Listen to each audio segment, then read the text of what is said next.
Iran में तनावपूर्ण स्थिति बनी हुई है और शिया लीडर अली खामनेई साहब की मौत के बाद में भारत में भी लोगों में शोक देखा जा रहा है। मेरी मौजूदगी इस समय जनपद बुलंदशहर के औरंगाबाद स्थित मोहल्ला सादात में है। यहाँ कुछ परिवार ईरान में फंसे हुए हैं, उनके परिजनों से मैं बात कर जानूंगा कि लास्ट कब बात हुई और किस तरह की स्थिति वहां बताई जा रही है। मेरे साथ यहाँ कुछ लोग मौजूद हैं जो परिजन हैं, जो ईरान में फंसे हुए उनके परिजन हैं। मैं बात कर जानूंगा उनसे कि किस तरह का मामला है। क्या नाम साहब? मेरा हसनैन अब्बास नकवी। अच्छा हसनैन जी, सबसे पहले मुझे ये बताइएगा कि आपके परिवार के कितने लोग ईरान में फंसे हुए हैं? मेरा भतीजा है, उसकी बीवी है, उसकी बेटी है। ये ईरान में फंसे हुए नहीं है, रह रहे हैं, अपनी इच्छा से रह रहे हैं। और खामनेई साहब का जो शहादत हुई है उसके लिए सब लोग अपनी शहादत देने के लिए भी तैयार है। उन्होंने तो यहाँ तक कह दिया कि हम मारे जाएं, हम इंडिया नहीं आएंगे इस तरीके से छोड़ के। और हमारे लिए कोई वो नहीं है, हमें खामनेई साहब से ज्यादा कोई नहीं था। और हमारे जो मजहबी लीडर थे, हमारी भी जान कुर्बान हो जाए, हमारे बच्चे भी कुर्बान हो जाए, हम इसके लिए भी तैयार हैं। और यहाँ से अगर गवर्नमेंट इजाजत दे तो हम भी यहाँ से जाके कुर्बान होने के लिए तैयार हैं वहाँ ईरान में। खामनेई साहब हमारे सबकी दिल की धड़कनें थी और पूरे सब लोग, हमारे परिवार भी कुर्बान हो जाएंगे तो इसकी भी हमें परवाह नहीं है। आखिरी बार आपकी परिजनों से कब बात हुई थी? आज सुबह बात हुई है, बिल्कुल खैरियत से है। हमारे भतीजे से सुबह बात हुई है, मेरे छोटे भाई की बात हुई है, बिल्कुल खैरियत से हैं। और 4-5 लोग यहाँ पर हैं, वो अपनी खुशी से हैं, बिल्कुल नहीं आना चाहते कि हम यहाँ आए या हम फंसा हुआ कोई नहीं है, अपनी इच्छा से रह रहे हैं। और वो तो ये कहते हैं कि हमारी यहाँ शहादत हो जाएगी तब भी हमें कोई परेशानी नहीं है, हम तो शहीद होंगे। तो उन लोगों से भारत सरकार के द्वारा दूतावास या किसी ने कुछ बात करने की कोशिश की?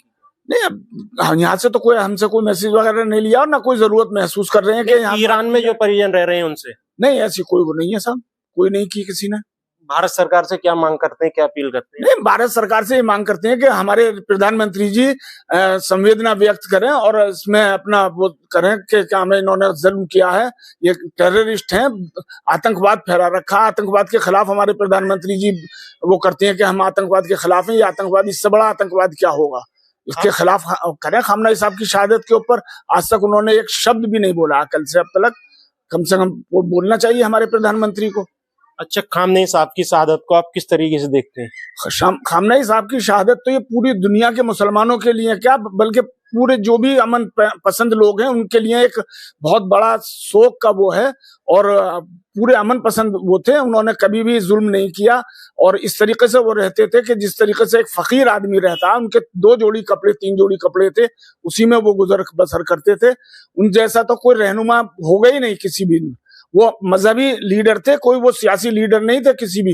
पूरी दुनिया के शिया उनकी तकलीद में हैं।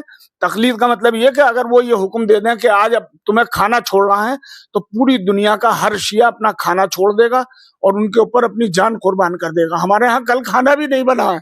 हम लोग इस तरीके से हैं कि जैसे हमारे घर में मौत हुई है, हर घर में मौत हुई है, हर घर के अंदर हर औरत हर मर्द इसी तरीके से है कि जैसे हमारे घर में मौत हो गई, जनाजा पड़ा हुआ है, ये है।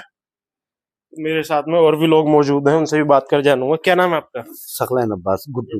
अच्छा गुड्डू जी, आपके कितने परिवार के लोग? मेरा बेटा है, बेटे की बीवी है, वाइफ है और मेरी पोती है। आखिरी टाइम कब बात हुई थी आपकी? आज सुबह बात हुई है। किस तरह की स्थिति बता रहे हैं? कह रहे थे कोई परेशानी नहीं है, सही है।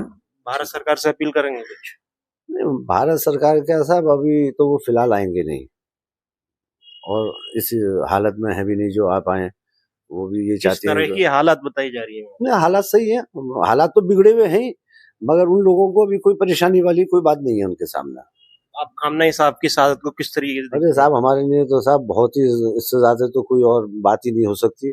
हमारा कोई बेटा, हम बाप कोई मर जाए उससे भी वो कम है, ये सबसे ज्यादा बड़ा गम ये है हमारे लिए। आपका नाम क्या है? मेरा नाम हसन मोहम्मद है।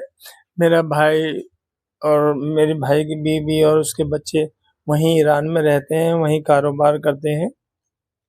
आप किस तरीके से देखते हैं, किस नजरिए से शहादत को देखते हैं? शहादत को ये देखते हैं कि उन्होंने बहुत जुल्म किया है, अमेरिका और इजराइल ने। सब में ज्यादा परेशानी की बात है, हम लोगों के धार्मिक गुरु थे और हम लोगों का बिल्कुल भी कल तो बहुत ज्यादा बुरा हाल था हम लोगों का। किसी भी घर में खाना वगैरह कुछ भी नहीं हुआ और रो रो के हम लोगों का परेशान हाल था हम लोग।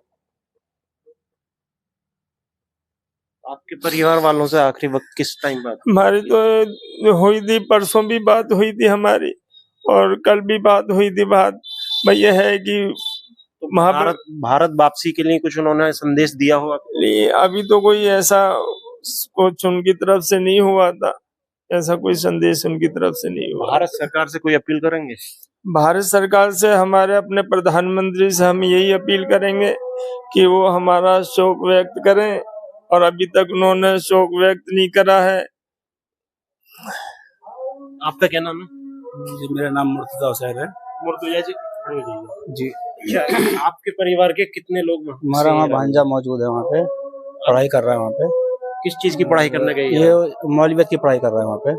आखिरी कब बात हुई? मेरी अभी परसों बात हुई थी रात में, व्हाट्सएप से बात हो रही है मेरी उससे। अभी किस तरीके की स्थिति बता रहे हैं? अभी ठीक है, कह रहा है मैं आना नहीं चाहता हूँ। मेरा उसका टिकट हुआ है 2-4 महीने बाद का। कह रहा है मैं आना नहीं चाहता हूँ, मैं तो चाहता हूँ यहीं शहीद हो जाऊँ। मेरी जान कुर्बान आयतुल्लाह सैयद खामनेई पर। आप किस तरीके से देखते हैं खामनेई साहब की शहादत को? नहीं देखते क्या है, आयतुल्लाह खामनेई हमारे तो सरपरस्त, यानी कि आज हमारी कौम यतीम हो गई। हमारे आयतुल्लाह खामनेई को शहीद कर दिया गया और हम सब यतीम हो चुके हैं, और हमारे 3 दिन तक कोई खाना नहीं बनेगा घर में। हम जैसे भी गुजर करेंगे उनकी याद में उनकी शहादत मनाएंगे। भारत सरकार से कोई अपील आपकी? नहीं, बस ये है कि हमारे कोई मुसलमान भाइयों पर जो प्रोटेस्ट कर रहे हैं हिंदुस्तान में, उन पर कोई किसी तरीके का जुल्म ना हो, बस यही कहना चाहते हैं। और भी लोग मेरे साथ मौजूद हैं यहाँ पर, मैं बात कर जानूंगा। क्या नाम है भैया? खड़े हो जाइए। आमिर अब्बासी। आप किस तरीके से देखते हैं, किस नजरिए से देखते हैं खामनेई साहब की शहादत को? ये एक जुल्म है, अमेरिका और इसराइल ने बहुत बड़ा जुल्म किया है। खामनेई हमारे धार्मिक गुरु थे। जिस तरीके से आलम ईसाइयत में पोप होते हैं, इसी तरीके से हमारे यहाँ आयतुल्लाह मर्जा होते हैं। ये बहुत बड़ा जुल्म है। तो मेरी मौजूदगी थी बुलंदशहर के औरंगाबाद स्थित मोहल्ला सादात में, और यहाँ देखा जा रहा है कि अधिकतर परिवार शोक में व्यक्त कर रहे हैं, और लोगों का कहना है कि लगातार 3 दिन तक उनके यहाँ खाना भी नहीं बनेगा। और मेरे साथ में भी जिनसे मेरी बात हुई थी, हसनैन जी मेरे साथ मौजूद है, उनसे मैं बात कर ये भी जानूंगा कि अगर इधर से बात की जाए परिजनों से तो क्या फोन लग सकता है। एक बार मैं मिलवा के कोशिश करूंगा कि मिला के देख लीजिए। आइए सर, एक बार जो आपके परिजन फंसे हुए हैं ईरान में, उन लोगों से एक बार अगर आप इधर से संपर्क करना चाहेंगे तो एक बार जरा फोन मिला के देखिए। किस तरीके की यहाँ से नेट बंद है वहाँ का, इसलिए नहीं बात हो पाएगी। पर वहां से फोन आया था भतीजे का, तो इसलिए उससे बात हो गई थी। सिर्फ 1 ही मिनट बात हुई थी, 1-2 मिनट। वहां से नेट बंद है इसलिए नहीं होती, जब खुलता है तो वहां से फोन आ जाता है, वरना नहीं आता। तो बताया जा रहा है कि वहां नेट बंद है, डाटा बंद है, तो इस वजह से हो सकता है वहां की सरकार ने नेट ऑफ कर दिया हो, तो इस वजह से परिजनों की अभी बात नहीं हो सकती, उधर से ही बात होंगी। फिलहाल अगर देखा जाए तो औरंगाबाद मोहल्ला सादात में सभी शोक में व्यक्त है और गमगीन माहौल में इस समय गम का इजहार कर रहे हैं। मैं सहयोगी के साथ कासिम अहमद, बुलंदशहर।